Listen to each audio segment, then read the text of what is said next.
Hello guys, আমরা এখন আছি সিলেট চা বাগানের ভিতরে। কিতা মাতো রে মামু।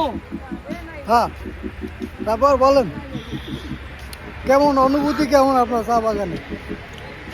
কিতা দিতা অনুভূতি কিতা? এই যে চা পাতা, এই যে দেখেন চা পাতা, আমি এই চা পাতাটা এখন খাবো। এই যে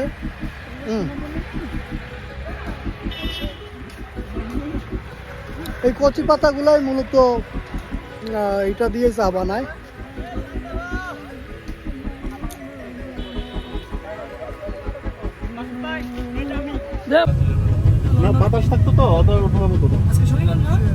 হ্যালো গাইস, এই যে আমাদের সেই ঐতিহ্যবাহী বিমান, যা খালি আমরা চোখে দেখে উঠতে পারি না। কয়েকবার কিন্তু উঠতে পারতেছি। বিমান ছোট বিমানে চলা, ট্রাকে চলা সমান। সামনে ভিডিও কল